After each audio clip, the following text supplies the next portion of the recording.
저는 이름은 박성의라고 하고요. 3R랩스를 사실은 이름을 먼저 지어놓고 의미를 좀 부여하고 있긴 한데요. 진짜 유통연구소를 제가 네이밍을 리얼, 리테일, 리서치 20대, 30대, 40대 해서 3라운드.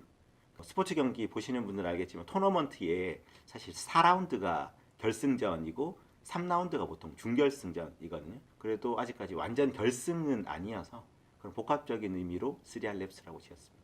지인분이 이제 캡처해서 보내주셔서 갔을 때 댓글이 25개, 23개가 뭐 소위 말하는 이제 악플. 롯데에서 돈 받고 썼냐? 롯데 안 감. 롯데 망해라.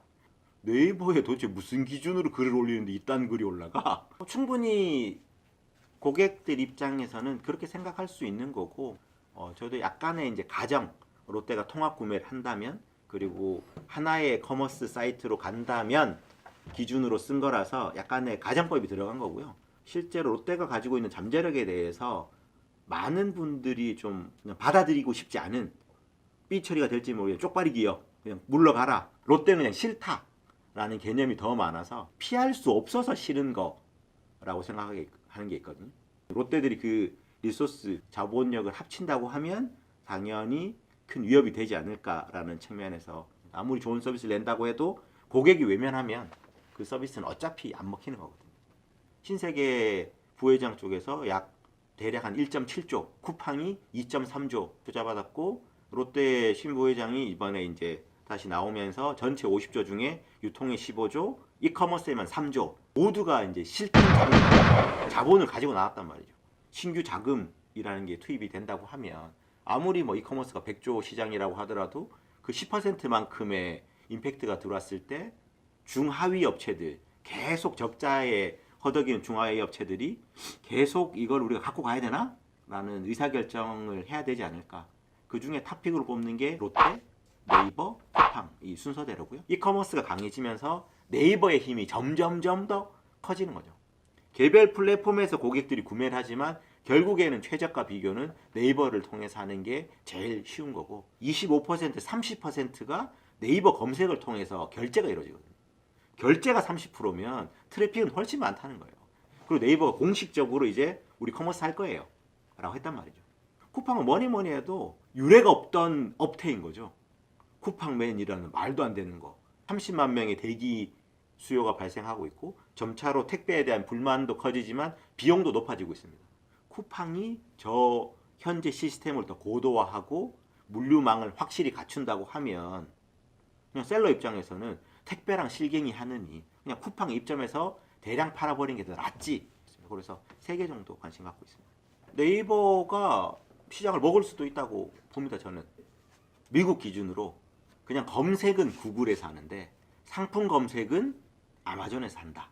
한국은 일반 검색도 네이버, 상품 검색도 네이버.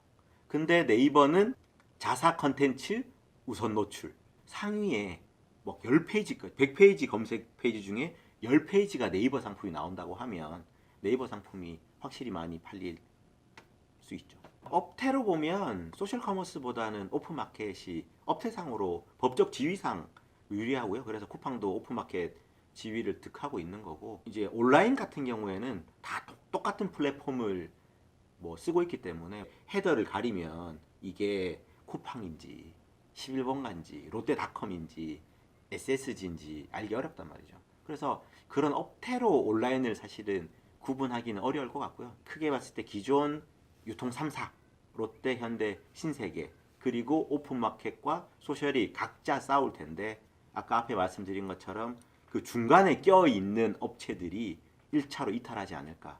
롯데, 신세계, 현대가 탈락할 거라고는 3년 내에는 예상되진 않습니다. 빨리라는 거는 좀 의미가 희석된 거죠. 3시에 갖다 주세요. 퇴근 이후에 갖다 주세요. 12시 전에 꼭 받고 싶어요.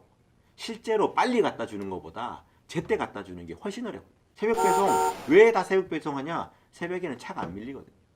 그리고 대면을 할 필요가 없어요. 정치성의 요구는 커지지만 비용은 훨씬 더 많이 들고 달성하기는 더 어려운 거죠. 일반 택배 구조로는 정치성을 맞출 수는 없거든요. 그래서 저는 유통 대기업들이 탤런트가 있다라고 생각한 게 그분들은 이 오프라인에 깔아놓은 지점들이 있거든요. 롯데, 현대, 신세계는 기존의 백화점, 아울렛, 편의점, 마트, 슈퍼를 다 가지고 있어요. 거기서 배송을 하면 제일 빨리 배송할 수 있죠. 쿠팡이 로켓 배송 주문하면 다음날 오잖아요. GS 슈퍼는 2시간 있으면 와요. 우리 집이 가까우면 1시간 뒤에도 오죠. 마트 예전부터 3시간 단위로 당일 배송하고 있습니다. 정치성 측면에서는 이미 오프라인 사업자들이 더 강한 거죠. 망을 가지고 있는 자와 망을 깔아야 되는 자의 싸움이 어떻게 될지는 사실 어떻게 보면 좀 뻔할 수도 있는 거죠. 그런 면에서 쿠팡이 그 많은 비용으로 풀필먼트 센터를 갖춘 게 이제 와서 이제 확실한 경쟁력이자 엣지가 되는 거죠. 할인점, 오픈마켓, 홈쇼핑, 소셜 커머스, 물류 스타트업을 이제 거치면서 각각의 플레이어들이 자기의 경쟁력을 어떻게 보고 경쟁 상대를 어떻게 포지셔닝해서 이기는 방법을 만들어 왔는가를 직접 경험한 경험이 있고 예측 불가능이죠. 제가 뭐 할지 누가 알겠습니까? 제가 지금 이 촬영 끝나고 나가서 다음에 뭐 할지 저도 지금 모르는데 그게 범접 불가가 아닐까. 네, 여기까지입니다. 네. 수고하셨습니다. 아유, 고생하셨습니다.